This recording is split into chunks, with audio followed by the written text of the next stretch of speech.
everyone. My name is Mike Murdoch. I'm the artistic director of Alchemy Theater. Hi, Mike. Hi, Mike. Thanks. No, I'm Nora. I am the executive director of Alchemy Theater. Mike is in class tonight, so I get to do the introductions for this workshop.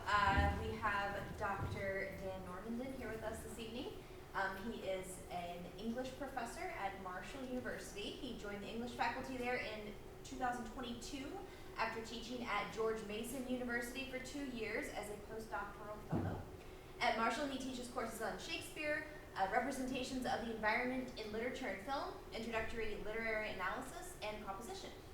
Although English Renaissance literature is his specialty, he enjoys teaching a wide range of media and genres: ancient Roman text, folk tales, modern short stories, poetry of all eras, science fiction novels, horror films, and more. We're very excited to offer this workshop this evening for free to our community and to all of posterity via the internet through a very generous grant from the West Virginia Humanities Council. So without further ado, Dr. Normandin. Great. Hello, everyone. Thank you, Mike, for that great introduction. This is really cool for me. I'm really happy to be able to do this. And I will echo what Dr. Del Kroll said last year when he delivered a workshop at the Fall Festival of 2023. And he said, you know, it's really nice that as he put it, West Virginia gets to have nice things.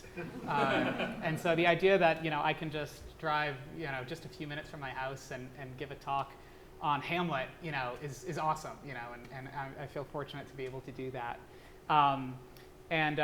Especially since I wasn't able to partake in the Summer Fest because of a family trip, so now I get to actually be here and participate. Hopefully, we'll get to do that many more times to come.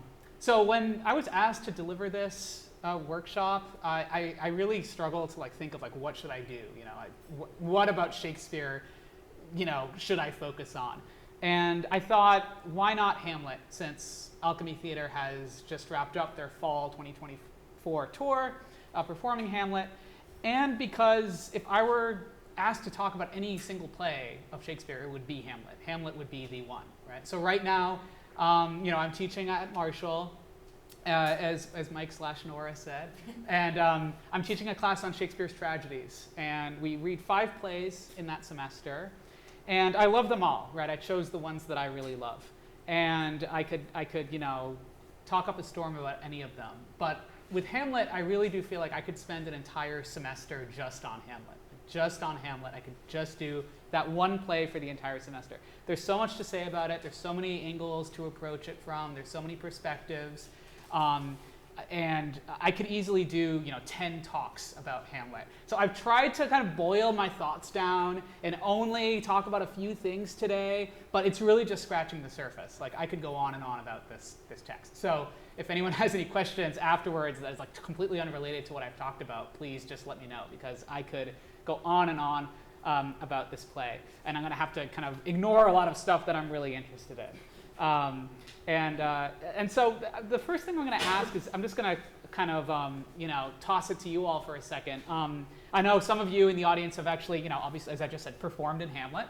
But some of you have not, right? So those of you who have not just performed in Hamlet, when I say Hamlet, what do you think about? Like, what is the image that pops into your mind? What is if there's a phrase that pops into your mind, if there's a term or an idea, what would you say? Yeah? To be or not to be? To be or not to be. Okay, right. So the famous speech from Act 3, to be or not to be, that is the question. Okay, great, yeah. And holding the skull. Holding the skull, yes, the skull, which I put up on this slide, right, the kind of icon which is everywhere. I see it all over this building. It's on the theater building at Marshall too, right? The guy holding the skull.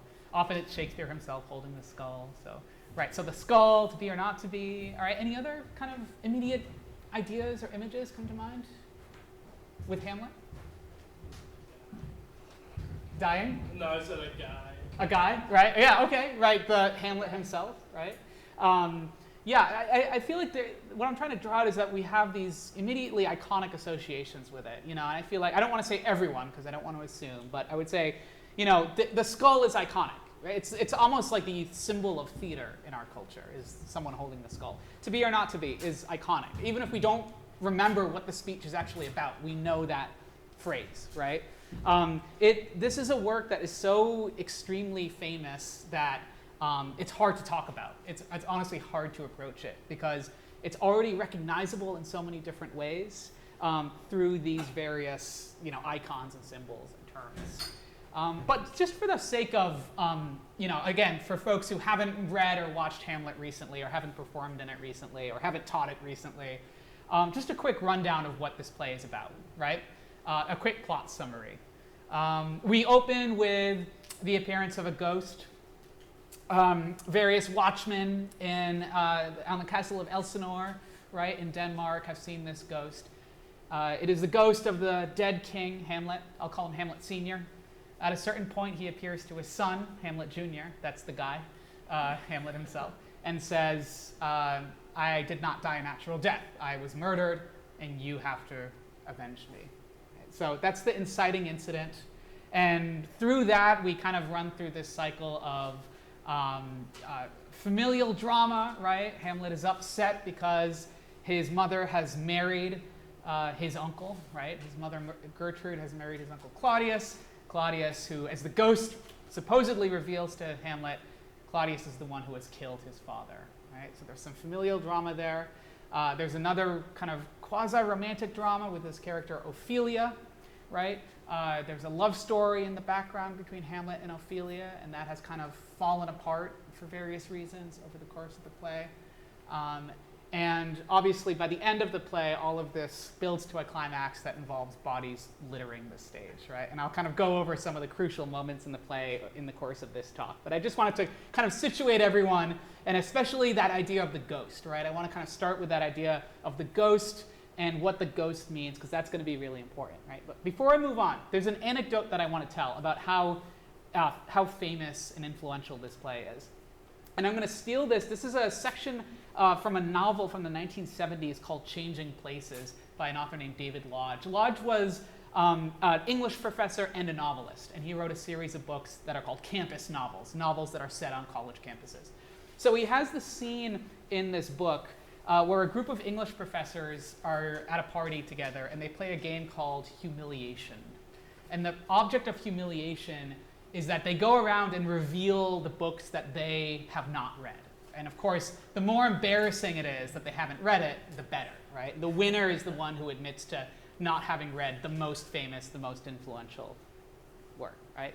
So I'm going to read an excerpt from this novel, Changing Places by David Lodge.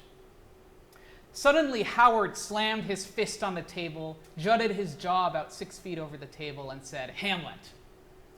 He hadn't read Hamlet. Right? Well, of course, we all laughed. Not very much, because it didn't seem much of a joke. But in fact, it wasn't a joke at all. Howard admitted to having seen the Laurence Olivier movie, which we might talk about, right? But insisted that he had never read the text of Hamlet. Nobody believed him, of course, and this made him sore as hell. He said, "Did we think he was lying?" And another professor, Cy, more or less implied that we did, upon which Howard flew into a great rage and insisted on swearing a solemn oath that he had never read the play. Cy apologized for having doubted his word. By this time, of course, we were all cold sober with embarrassment. Howard left, and the rest of us stood around for a while, trying to pretend nothing had happened. And then the consequences. Wait till I tell you the sequel. Howard unexpectedly flunked his review 3 days later, and it's generally supposed that this was because the English department dared not give tenure, that is promote, right, a man who publicly admitted to not having read Hamlet. Right? So, if you haven't read The Great Gatsby, that's pretty funny, right? How kooky that an English professor hasn't read The Great Gatsby. If you haven't read Hamlet, you're basically fired. Right? Right? Hamlet is an absolute must. It's at the center of what we call the canon, right? A kind of often called, a monument of world literature. So what I want to talk about today is why is that? What are some of the ideas, some of the themes, or some of the concepts from the play that kind of has made it last, has gained it this stature? Why does it still speak to us today? And I want to kind of approach that question from two directions. One is to think about where Hamlet came from. When Shakespeare wrote it, where did he get that idea from? What was the context for that play back in around the year 1600 when we think it was first performed? And then the other thing I want to talk about is how has it been adapted? So I want to kind of point to different adaptations, and there are way too many adaptations to talk about in one talk, obviously. But I'm going to try to talk to a few adaptations and sort of think through along with you about how they're adapting Hamlet. How are they kind of modernizing it or changing it? How has that afterlife kind of changed the way we think about the play, right? So the first thing I want to do is I want to approach Shakespeare's actual theater. I want to think about what his theater actually looked like and how it worked. And so I do this often in my classes. I'm going to show you this picture. This is a drawing that we have of a theater in London in Shakespeare's time around the year 1596. This was a Dutch visitor named De Witt who came to London, went to a play, and drew what he saw. And it's actually the only drawing of a theater from Shakespeare's time. So as you look at this drawing here, what are you noticing, especially as far as how this differs from what we usually think of when we think of a theater? Like, what are some differences? What are some sort of things that are striking you as unique when you look at this picture? It's outside. Okay. Yeah, it's outside, right? That's a great point. So this is an outside theater, and that is, not unheard of. Obviously, we have outdoor theaters, but it's not really the norm, right? Whereas it was pretty much for public theaters, right? It was the norm in London. So this is an outside theater. So you're getting rained on, right? You're getting, whatever the weather is, and the weather in London was and is terrible, right? So you're getting dumped on if you're standing out there, right? Anything else jump out to you? Yeah. It's a round. Yeah, in the round, right? Yeah, so the theater is not what we call the proscenium setup, right? Where the audience is here, and then there's a division, and then the stage is up here. It's a circular kind of 270-degree setup, right? Where the audience can see the stage, but they can also see past the stage and see the audience as well, right? And there have been some productions right here that have been in the round like that. So it's a very different effect than the standard proscenium setup, right? Yeah, definitely. Anything else? What do you all notice? Yeah, go ahead. Being round, it feels kind of like a boxing ring, like it feels more immersed when you're watching it. Yeah. From a different perspective. Right, yeah, I like the boxing ring analogy there, right? And it's true that, kind of like a boxing ring, a boxing match where you're watching a blood sport. Another thing you could watch in this theater was something called bear baiting, right? Which is literally watching dogs attack a bear that was chained to a stake that was fixed in the ground, right? And so, before a play, you would go and you would watch bear baiting there, right? And so there were all sorts of different entertainments that were mixed up here. One thing that always strikes me with this picture is that there are almost no sets, right, on stage. The sets are very minimalist. So Alchemy's version of Hamlet was quite minimalist as well, and that is true to tradition, right? When you think about Shakespeare plays that include things like battles, or that include things like huge court gatherings, right, monarchical court gatherings, or scenes set in sort of staterooms, and other sort of elaborate scenes like that. Think about how low rent they would actually appear on this stage with again, almost no sets. Here, all you can see is a bench, right? Another thing to notice here, and this is a little bit clearer in this photo. I'm going to show a photo. This is the reconstructed Globe Theatre in London from the 1990s. In 1997, they opened this theater, built according to what we think the original theater that Shakespeare owned, which was called the Globe Theatre, what it would have looked like. So this is as close as we can get to a sort of modern reconstruction. It's actually a little bigger, but the shape and the kind of general architecture is the same. You'll notice that there's this big canopy that overlays the stage, right? And that's unusual, right? That canopy hanging over the stage. So I want to kind of put a pin on that. And I want to show this other drawing here, which I also like showing my students. This is the only known drawing we have of an actual performance from Shakespeare's day. Now we think that this could be probably one of his plays, Titus Andronicus, an early play of his, that is being depicted. Right? And the thing that I want to kind of draw out, first of all, this is a play that's supposed to be set in ancient Rome. If you look at these costumes, right? Like this ain't ancient Rome, right? Especially on the left side, they look like they're medieval times with their halberds, right? And you have a crown medieval queen, Queen Tamara here in the middle, and sure, some of the other characters are Roman, but they don't care about historical accuracy at all, right? In terms of costumes or sets, they don't care about that. They're mingling time periods, in a way that strikes us as unusual. Hamlet is a play that takes place in medieval Denmark. Would the costumes be accurate to what medieval Denmark would have looked like? Absolutely not, right? There's no concern for that, or very little concern for that. The other thing, and some of you may already know this, right? Who is playing that queen? A boy, right? Exactly, right? All right. So all women in these theaters, right, the public theaters of London, including the Globe, all women characters, female characters, were played by men, especially boys, right? Boys whose voices had not cracked and who therefore could mimic, supposedly, right, a female voice, a woman's voice. So Ophelia and Gertrude, the two main female characters in Hamlet, as weird as it is to believe, were played likely by young boys, right? And that's weird to us, but it's important to keep that in mind, right? We also have a character, Aaron the Moor, on the right side here, right, who's a black character. And this, of course, as you can imagine, would have been played by a white English actor in an early crude form of blackface, right? So there's no regard for historical accuracy. There's no regard for accuracy in terms of representing gender.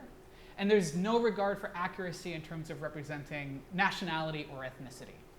All of that stuff that we tend to value in our movies, TV shows, and plays is just not here, right? It's very artificial and it's very fake. Now, back to that canopy. Here is a picture of what the canopy would have looked like from the bottom side, and this is from the Globe, right?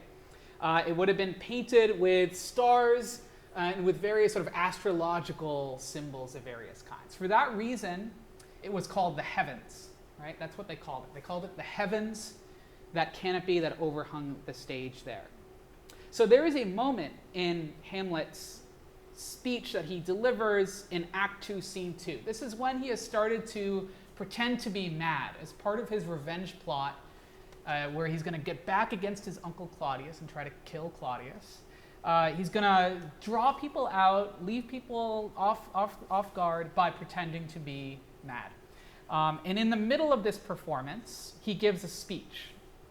And the speech includes the following line: "This goodly frame, the earth, seems to me a sterile promontory. This most excellent canopy, the air. Look you, this brave o'erhanging firmament, this majestical roof fretted with golden fire, why, it appeareth nothing to me but a foul and pestilent congregation of vapors." Now, when the actor playing Hamlet says that line and says, "This most excellent canopy, the air, this brave o'erhanging firmament," he could be talking about, what do you all think? The actual sky. Yeah, the sky, right? I mean, he could just be talking about the sky, the heavens, right, the actual heavens.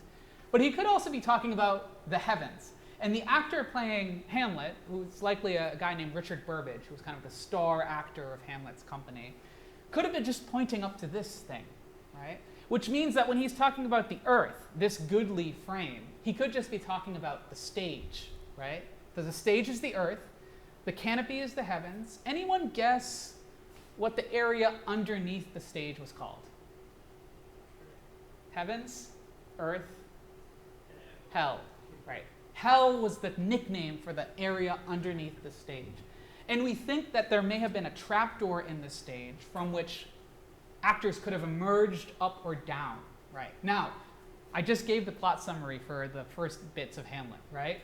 Who could be coming from underneath the stage? If we think about it, we don't know for sure, but if we're guessing at Shakespeare's staging, if you have a ghost, right, appearing, what better place for them to emerge from than from hell, right? From underneath the stage, from hell, to kind of symbolize how this character seems to be coming from, well, as we'll soon realize, some undetermined place, like some kind of afterlife that is, it's not clear exactly what it is. And here's an artist's rendition of this from the early 1800s of the ghost's appearance. He appears in full armor, right? Because Hamlet Sr. was known for his military valor and military victories. And I'm going to play a clip here, if our tech allows. And this is going to be from what was mentioned in that novel quote I read. the Laurence Olivier version. And I want you to just think about how this very influential film adaptation, so this is our first adaptation here, from the 1940s, which won Best Picture at the Oscars, was just a kind of, foundational work of Shakespeare film adaptation. Laurence Olivier, the famous British actor, starred in and directed this movie, and this is how he filmed the encounter with the ghost.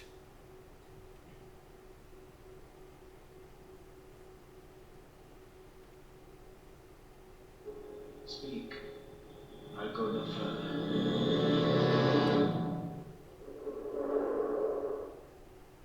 Alchemy. I will. I am thy father's spirit, doomed for a certain time to walk the night, and for the day confined to fasting fires, till the foul crimes done in thy gaze of nature are burned and purged away. Alas, poor good. List, list, oh list, if thou didst ever thy dear father love. God, Revenge is foul and most unnatural murder. murder. Murder most foul as in the best it is, but this most foul, strange, and unnatural. Okay, I absolutely love that adaptation. I love old movies, so I'm kind of in the tank for old movies. But I love the way the ghost is represented, right? And it was maybe a little hard to see on the screen there. This is the ghost encouraging Hamlet to revenge his murder, right? I'll put the movie poster up here. Did that happen to remind anyone of like a famous movie villain from a later era by any chance? From a prominent science fiction movie, right? Like this is like Darth Vader, isn't it? Right? And so we don't know for sure. We don't know. George Lucas has not come out and said it, but this is a remarkably similar entity to Darth Vader. The voice, the armored appearance, right? The kind of association with darkness and ghostliness. And this is going to be kind of cool, right? Who voiced Darth Vader? James Earl Jones, the late great James Earl Jones, just recently died, right? He did not actually play the body of Darth Vader, but he did voice Darth Vader. Now, James Earl Jones, at a slightly later point in his career, did another bit of voiceover work for another very famous movie. This one was for children. Anyone know what I'm talking about? The Lion King, right? The Lion King. And what is The Lion King based on? Hamlet. All right, so there we go. Full circle, right? James Earl Jones is our connection here, right? Where we have a proto Darth Vader, and then he voices the character of Mustafa, right? And Mustafa is the dead father in The Lion King. I won't go over the full plot of The Lion King, but suffice it to say, it involves a king and his son, right? A prince. The king's brother, Scar, brutally murders his own brother, right? And the son, Simba, is banished, right? And there is a scene where the ghost of Mustafa, the father, appears to Simba, the son, and doesn't tell him to get revenge so much as to take up his destiny and assume his rightful place on the throne. So, obviously that's going to involve some kind of revenge, but it's for kids, so you can't say, kill the guy. But, although that is what ends up happening. Spoiler alert, right? So there you go, right? So prominent, right? Probably the most popular Hamlet adaptation, although many people don't even know it's a Hamlet adaptation, is The Lion King, kind of Hamlet for children starring lions. Now, to get back to that initial, that idea of the ghost, one thing that's really cool about the original text is that Shakespeare usually does not give us stage directions. Most of the stage directions in a Shakespeare play are inserted by modern editors who are guessing what the stage direction should be. But there is a stage direction in one of the original Hamlet texts where after the ghost has appeared to Hamlet, disappears again, he orders Hamlet along with his friends to swear to uphold this revenge, right? to make an oath to carry out this revenge. And he says, swear, multiple times, swear, swear. And the text makes it clear that this is from, quote, beneath the stage, right? So the ghost is definitely supposed to be beneath the stage. And why? Well, the stage is, that area beneath the stage is called hell, right? There is the sense that the ghost is speaking from hell. And Hamlet even refers to him as an old mole, right? Like a mole beneath the ground. So this kind of subterranean image is constantly connected with the ghost. So the play turns the theater, I just want you to think about this. It's a really interesting space, right? Because it's not just the surface of the stage that we're paying attention to. It's not just the earth, right? It's also the heavens, which has been referred to, but it's also hell. So Shakespeare is turning his theater into this universe, right, that includes the afterlife as well as the earth itself. And he's asking us to think about all of it, right? To think about all of it, not just the earth, but also those connections between the earth and the afterlife. And that's a huge presence in this play, and that's going to be one of my arguments. One of the reasons I think this play has lived on is that it tackles those questions about death and the afterlife and makes us think about the afterlife in vivid ways, right? In that to be or not to be speech, which was named, you all mentioned, as one of the things you think about with Hamlet, Hamlet says, "In that sleep of death, what dreams may come when we have shuffled off this mortal coil must give us pause," right? What is going to happen to us after we die? That has to make us stop, if we're, say, on the verge of committing suicide. That has to make us think. We don't know. We can't know what's going to happen, right? The dread of something after death, the undiscovered country from whose bourne no traveler returns, puzzles the will and makes us rather bear those ills we have than fly to others that we know not of, right?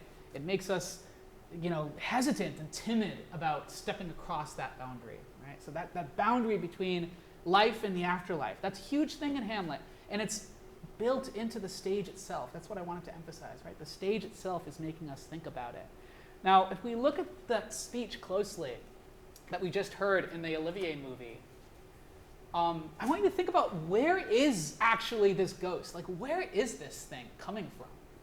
"I am thy father's spirit, doomed for a certain term to walk the night, and for the day confined to fast in fires, till the foul crimes done in my days of nature are burnt and purged away."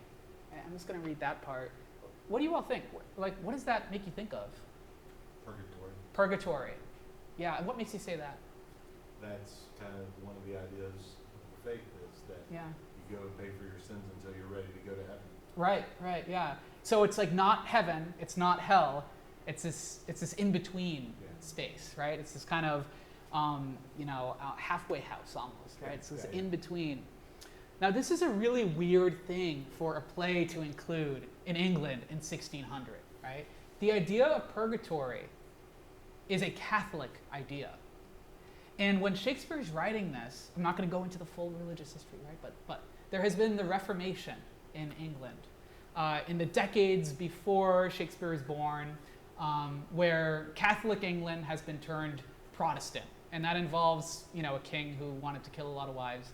And right, and I'm simplifying, right? Some people will say it's not really Protestant; it's kind of middle. England is sort of middle way, half Catholic, half Protestant.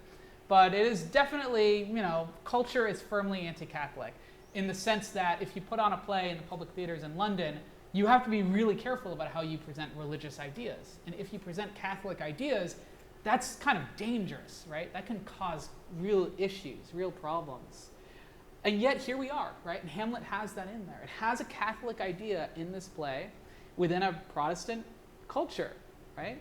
And there are actually tons of Catholic ideas in this play. Ideas about purging, ideas about the right way to prepare yourself for death. So a lot of the characters will talk about, Hamlet Sr., the ghost, says, "They killed me too soon. I didn't have time to ask forgiveness for my sins. And that's why I'm in purgatory," right? Later on, Hamlet almost kills Claudius because Claudius is praying, and Hamlet says, "No, this is a terrible time to kill him because he's praying. He's like clean now. He's purged away all his. He's been forgiven for all his sins. I should wait until he's right in the middle of sinning. Kill him then, right? That way, I'll be sure to get the best revenge on him, send him to hell." So these ideas about kind of Catholic ideas are sort of baked into this play, even though the play is coming out of a Protestant culture, right? And I don't want to get too into the religious weeds of that. I just want you to think about the like half and half nature of it. It's kind of half Protestant, half Catholic, right? Purgatory is like half heaven, half hell. And that like in between this uncertainty, like Hamlet wondering about this ghost. What is this thing? When I taught this play this semester, I had students go around and kind of tell their favorite ghost stories. And like everyone had a ghost story. I was kind of stunned. Like everyone had this story to tell, almost everyone. And we really are fascinated by ghosts, right? We're fascinated by ghosts. And I think part of that has to do with this idea of not knowing where they come from, the mystery of it. What is a ghost? Is it really the person who died? Or is it something else, right? Is it coming from heaven? Or is it coming from somewhere else? What does this tell me about the afterlife? In Hamlet, that question is everywhere, and it's like never answered. We don't know. What is this thing? Hamlet wonders, can I trust what this thing is saying about the murder of my father, right? The spirit that I have seen may be the devil, he says, and the devil hath power to assume a pleasing shape. And perhaps out of my weakness and my melancholy, as he is very potent with such spirits, he abuses me to damn me. Right? So in other words, he's saying, maybe this is just a trick, and I can't trust this ghost. Right? And that lack of certainty, that's what makes Hamlet, that's another reason why I think Hamlet lives on. Right? That uncertainty, doubt, lack of knowledge, the hint of like, maybe it's this is what's happening, maybe I can trust this, but not quite. I can't be fully certain. I can never really know whether what I'm seeing is true or not. And that's what makes this scene so powerful, right? It's not just the ghostliness of it all, which is very well done in the movie. It's also that idea of, is this the devil? Is this a demon? Is this some other entity? One actor anecdote that I love, Daniel Day-Lewis, do you all know this actor, right? Often described as like the greatest actor living, right? There's a story about him playing Hamlet in 1989, and when he came to this scene where the ghost appears, so the story goes, kind of a tall tale, he saw his own father's ghost. His father had died. He saw his own father's ghost, and he had a nervous breakdown on stage, and actually he's retired from acting like 3 times. So that was like the first time. He retired from acting because he had this nervous breakdown. He said, I can't do this. It's too intense. It's too sort of visceral for me, right? So this isn't just, a cool idea. It's not just an intellectual thing. It's an emotional thing, especially for the actor playing Hamlet, right? To have this encounter with your own father, you think of your own loved ones who have died. You think of your own griefs, and you sort of map yourself onto Hamlet. So I'm going to show you these are the first printed versions of Hamlet. I'm not going to go into the details on all of these, but when Hamlet first came out as a book, this is what it looked like, the first 3 editions. The first 2 were published when Shakespeare was alive. And talking about death and the afterlife gets me into my sort of next topic, which is, where did Shakespeare get this story from? Like, where did this story come from? And what does death have to do with that? I'll tie that back in later, right? So this story is a Danish story. It's a Scandinavian story, right? It comes from medieval Scandinavian history. It was written down by a guy named Saxo Grammaticus, which I'm just saying that because I think it's a great name, who lived in the late 1100s and early 1200s. But the Hamlet story actually comes from much earlier, from a few centuries earlier. It was written down by a French writer in 1570. And the story basically involves a character named Amleth, A-M-L-E-T-H, who is trying to avenge his father, Horwendel, who was murdered by his brother, Feng. That's my favorite name, by the way. Claudius is Feng. Who then married Amleth's mother, Gerutha. And Amleth pretends to be kind of addled and mentally, kind of dim-witted in order to take revenge on Feng.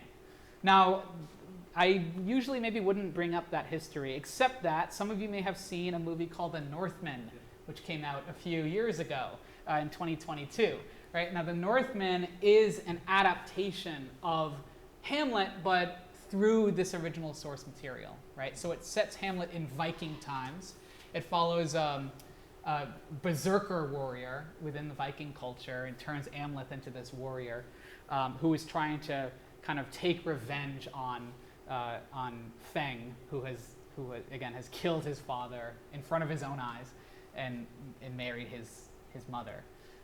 So that's where this play originally comes from, and I think that's kind of fascinating, right? That Shakespeare is taking a story from a pagan culture. This is pre-Christian, the story. It is from Scandinavia before it was converted to Christianity. So this is an earlier period of history.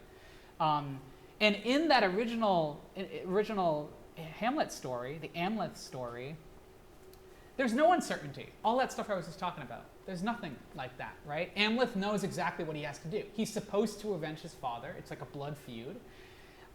There's nothing wrong with that. You're supposed to seek revenge. And so he does, right? That's just what you do. So one way that we might think of Hamlet is that it takes that pagan material and it sort of slaps a Christian overlay on top of it. So there's this pagan core to the story, and there are all of these Christian ideas about the afterlife, about purgatory, right? About forgiveness and salvation and confession, all kind of built up on top of that. So the religious history is really interesting. So I was just talking about how it's kind of half Protestant, half Catholic, but it's also like half pagan, half Christian. And it's not often talked about in that way, but I think that's an interesting way of looking at Hamlet, right? If you think of the source material, it's gonna, there's this pagan, like I said, a pagan core, but then a Christian sort of super text on top of it. So that's the original source. But it's not like Shakespeare is like reading Saxo Grammaticus in 12th century Latin. He's not doing that, right? There are two other plays that come out right when he's starting his career in London that almost certainly shape his writing of Hamlet some 10 years later. The first one is a play called The Spanish Tragedy. To describe what this play was like in Shakespeare's culture, think of like Star Wars plus Titanic plus The Avengers plus whatever the Avatar maybe, right? All of the major, the biggest movies of all time. The Spanish Tragedy was like the biggest play of all time in Shakespeare. It was the blockbuster of its day. It was by far the most popular play throughout Shakespeare's life and even a few decades after he died. It was printed again and again in different editions. It was put on the stage dozens of times, right, across different years, different decades. It was written in the late 1580s. This book is from the year 1633. So they're still printing this thing, 40 years after it was first performed. It's extremely popular. It is not by Shakespeare, right? It's by a playwright named Thomas Kyd, K-Y-D. So he writes the Spanish Tragedy. And it kind of popularizes this subgenre known as revenge tragedy. Hamlet is a revenge tragedy. So why is revenge tragedy popular? Spanish Tragedy comes out and popularizes it. Here are some plot elements from the Spanish Tragedy. It features a ghost who appears at the beginning of the play and demands revenge. The ghost of a character named Don Andrea. He's actually accompanied by another character who's literally named Revenge, like capital R Revenge, which is pretty cool. And they kind of sit on that balcony that you might have seen in the drawing of the theater and kind of watch the play as you're watching it. They're in the background, the ghost of Andrea and Revenge. So there's a character named Horatio, who's also in Hamlet. Horatio is brutally murdered. His father, Hieronymo, is devastated by this, seems to go mad because of grief, but is actually plotting revenge for the murder of his son. Part of that revenge includes a play within a play, which is designed to entrap the wrongdoers. They are stabbed and murdered during the play. And there is a final massacre at the court that leaves basically everyone dead at the end of the play. Okay, sound familiar, right? All of that stuff, well, with a few variations, is in Hamlet as well. So that gives you maybe some idea of where Shakespeare is getting his ideas. The other play, in addition to the Spanish Tragedy, that might have been influential was Hamlet. There was a play, we think, called Hamlet that was put on about 10 years before Shakespeare's version came out. And we don't have the text for it. It's lost. We don't know what it looked like, what the text was like. We have no idea. We just know that there was a play that was put on. Again, right when Shakespeare was getting his start. Scholars now call this the Hamlet, like you are Hamlet, like the early Hamlet, the proto version of Hamlet. We think, or scholars tend to think that Thomas Kyd also wrote this. We don't know for sure. That he, after wrote the Spanish tragedy, he wrote Hamlet as well. Some people think that Shakespeare wrote it, but that's one guy named Harold Bloom. No one else thinks that. So I just mentioned these two things to kind of draw out a few major things, right? First of all, this is not Shakespeare's story, and I probably don't have to tell you that Shakespeare did not invent most of his own stories. So that's not news, right? That's not a huge stop the presses moment. But it is interesting, right? He's redoing a story that was just a decade earlier, not even that long ago. So think about that. When you're going to see Shakespeare's Hamlet, the greatest play ever, right? The greatest work of literature ever. The original audience is probably thinking, oh yeah, Shakespeare's doing that thing we saw 10 years ago, right? It's a different attitude that they would have than someone going to the greatest work of all time. So, is this plagiarism? Well, no, because they wouldn't have had the same idea about plagiarism, right? Is this intellectual copyright infringement? Well, that gets a little complicated. Theater companies did own the rights to plays, but that did not mean that you couldn't redo a story, right? You couldn't redo a text verbatim, but you could redo a story. So Shakespeare's like, hey, maybe he thought, that original thing was not great. Let me do it. Let me make it better, right? I'm going to do my version of Hamlet. And the other thing I want to just point out, revenge tragedy is like a fad. It's hot. It's making money, right? Spanish tragedy is big. So Shakespeare is writing for the market. He owns his company, or he's a part owner in his company, so he wants to make money. So he is thinking not just about making great art, but he's also thinking about making dough, And he's thinking about what is popular, and he's entering that market as well. And I think that's important to keep in mind, right? Now, I do think there's more going on in Hamlet than just a guy trying to make a buck. Shakespeare did write a revenge tragedy earlier in his career called Titus Andronicus, which, to give you an idea of what that revenge tragedy is like, it climaxes with a man being fed his own family in a banquet. So the meal is his family. I'm not skipping a word there. The meal is his family, right? So it was the pie is a family. So it was kind of a gore fest, kind of like a slasher movie. Hamlet is doing a little bit more than that, right? I love Titus Andronicus, by the way, but Hamlet is doing a little bit more than that.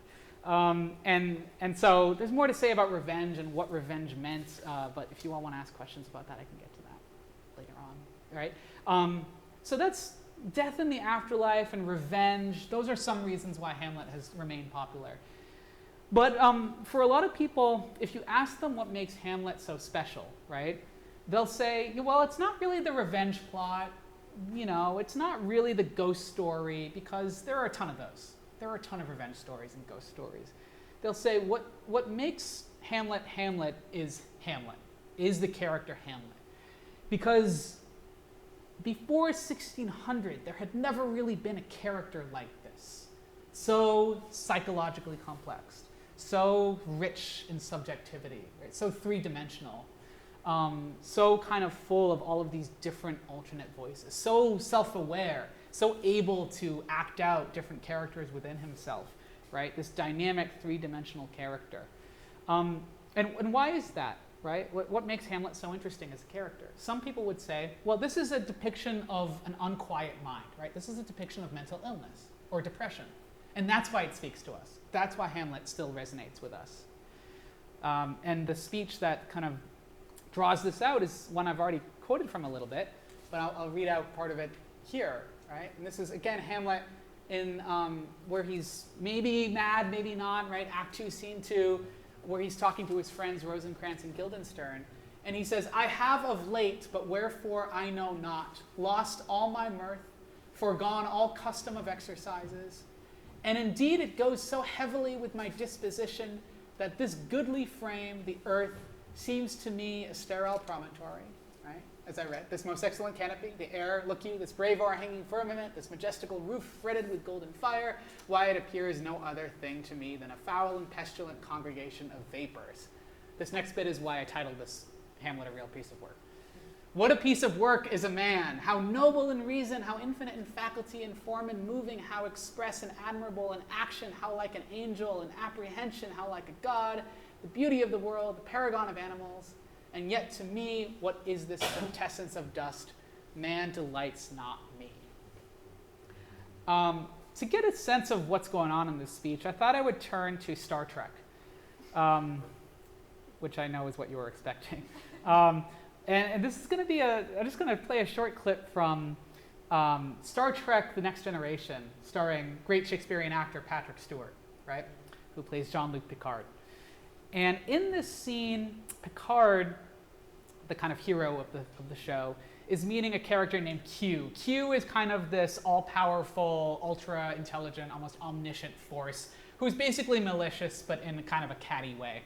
And he is, let's say, doesn't look too kindly on humanity, right? So this is a debate that Q, who's this guy, is having with Patrick Stewart as Jean-Luc Picard, and wouldn't you know that Hamlet comes up. And I want you to kind of think about how the quote I just read is being used within this clip. Why these games? Well, the play's the thing. And I'm surprised you have to ask when your human Shakespeare explained it all so well. So you did, but don't depend too much on any one single It's a pity you point. don't know the content of your own library. Hear this, Picard, and reflect. All the galaxy is a stage. World, not galaxy. All worlds are stage. Oh, you know that one. Well, if you were living now, you would have said galaxy. How about this? Life is but a walking shadow.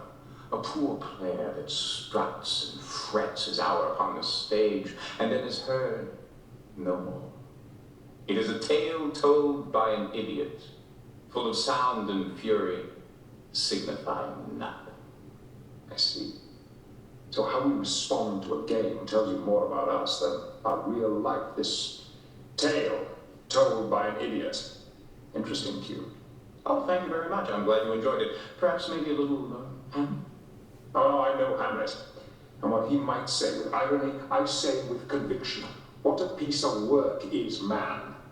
How noble in reason, how infinite in faculty, in form, in moving, how express and admirable, in action, how like an angel, in apprehension, how like a god. Surely you don't see your species like that, do you? I see us one day becoming that, Q. Is it that which concerns you? Okay, so how has Picard changed that speech, do you think? Because I think there's something a little different in the way that he delivers it as opposed to the way it's written in the text. He leaves some stuff out, doesn't he? Right? And he says, what Hamlet says with irony, I say with conviction. So what do you all make of that? Well, what do you think he means? Exactly the text. Yeah. Yeah. He's No praised. subtext. No subtext. Yeah. Just exactly what it means. And, which is, humans are awesome, right? Yeah. Humans are great. Humans can do everything. How noble in reason, right? How infinite in faculty. This kind of dream of humanity as, well, like a bunch of Shakespeare's, right? The being able to do Shakespearean stuff, to create great works of art, to create beautiful buildings, to make life worth living, right? So what's interesting about Hamlet, right, the actual Hamlet, is that he puts that in here, but then undercuts it. Right? Picard, who, Star Trek is the optimistic, sunny, sort of, almost utopian vision of the human future. I wouldn't say utopian, but it's on the optimistic side of things, right? Of course, they're going to take that section and cut it out of context, right? Whereas Hamlet, as Picard says, is delivering this ironically. This is all ironic, right? He undercuts it. Yet to me, what is this quintessence of dust? Man delights not me.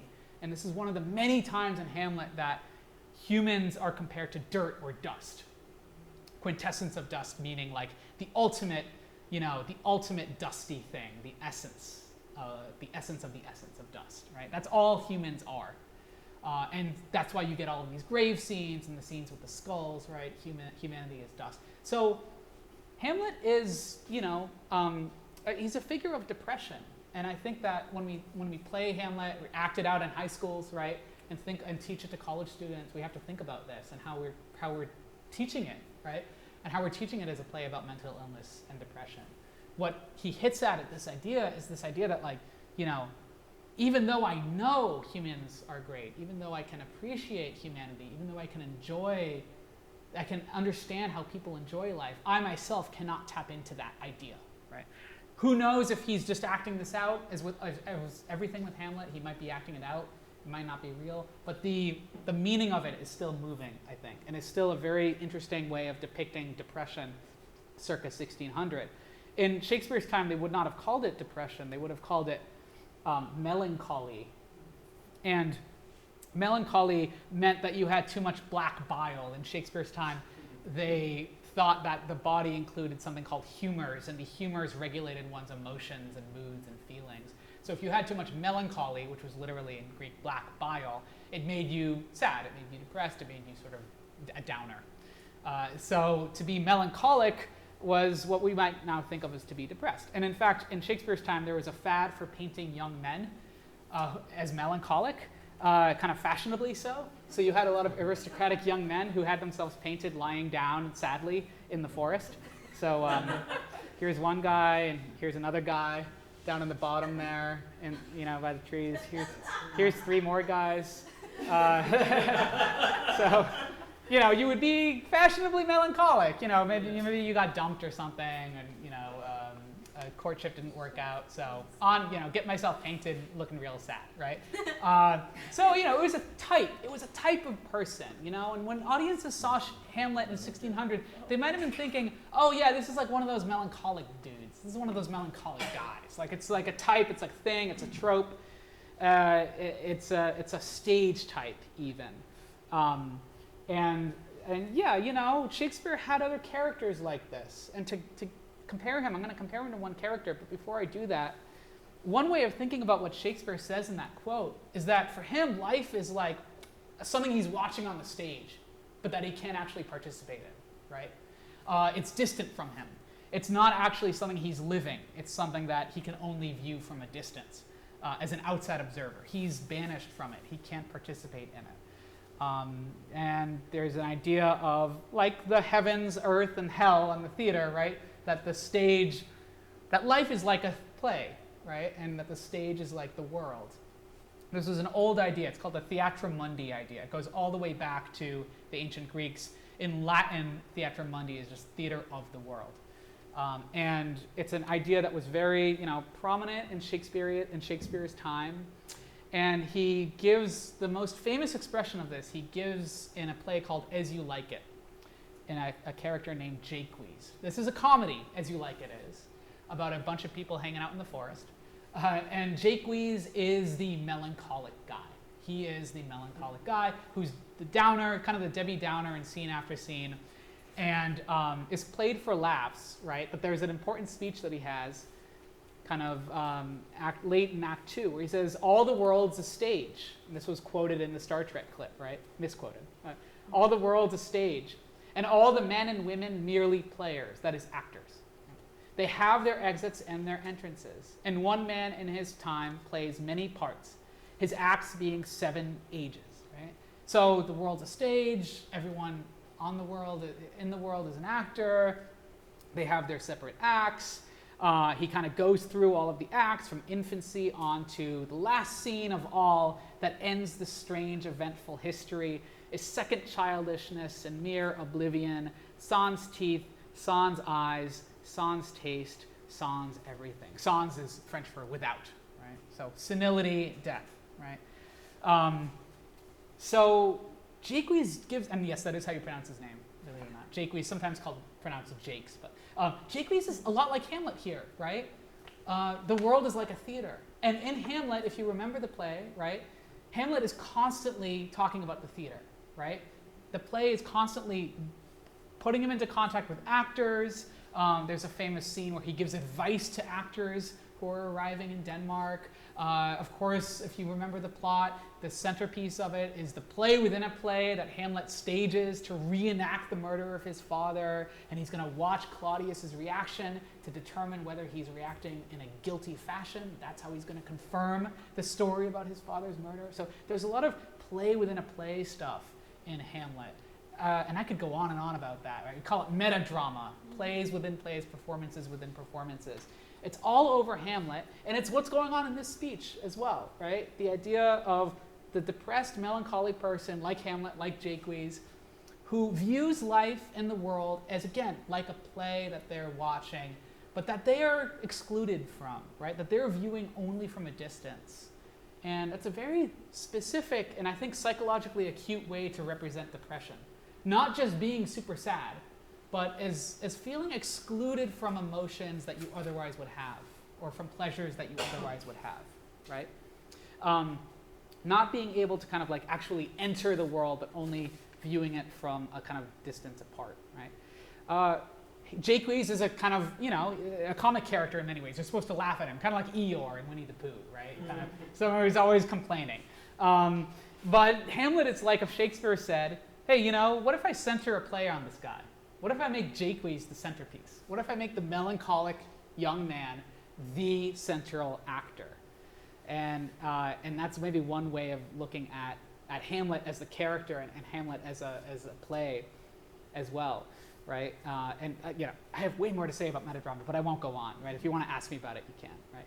So if I talk about Hamlet as a disaffected young man, a depressed young man, someone who feels detached from the world, someone who is constantly sort of snarkily, reacting to everyone around him, who's disillusioned with those in authority, disillusioned with his parents, what stage of life do we associate those behaviors with?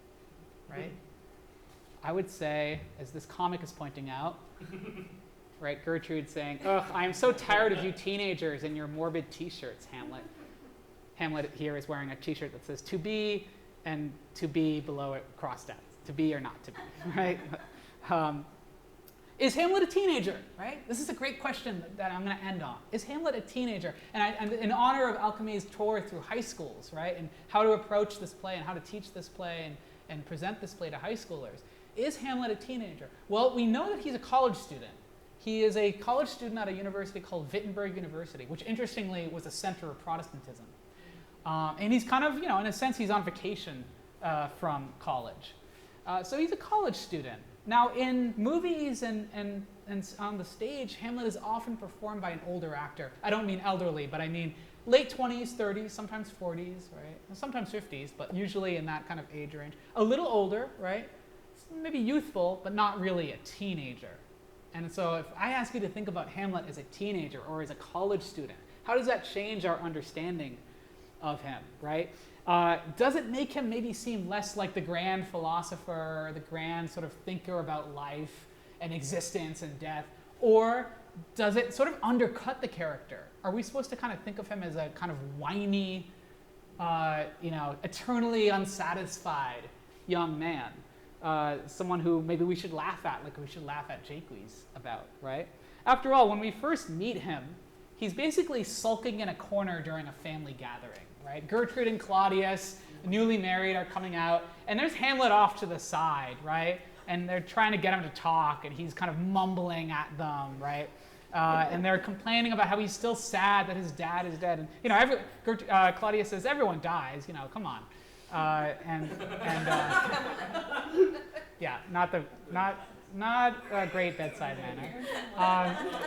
And Gertrude says this grief is it's too much, right? It's like you're performing, right? Like you seeming to be sad. And Hamlet responds, "Seems, madam, nay, it is. I know not seems." That's the central Hamlet line for me. I know not seems.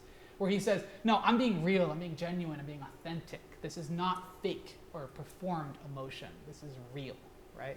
That's how he views himself in a way that kind of reminds me of one of the most famous literary teenagers of the 20th century, Holden Caulfield, from The Catcher in the Rye by J.D. Salinger, who's constantly railing against what he called phonies, right? Fakes and phonies in the world around him. And he's also seeking this authentic life. Hamlet, too, is seeking an authentic life. Of course, the whole play, Hamlet puts on a performance. Right? So is he really like the authentic guy? Isn't he all about seeming and pretending? It's one of the things that makes this play so interesting. So another reason that Hamlet has lived on is that it gives voice to youthful disaffection and alienation. It seems to almost, well before any concept of the teenager, I mean, you have to wait 350 years for the teenager as a concept to emerge in modern culture. But Shakespeare seems to have nailed a certain mode of behavior, right? A certain way of being. And to end this, I'm going to play my last clip, my last Hamlet adaptation. The closest I think that any movie has come to portraying Hamlet as a sort of, not a teenager, but like a kind of disaffected 20-something, and we're all from different generations here, right? I see some Gen Z folks, maybe some boomers. I'm a millennial, right?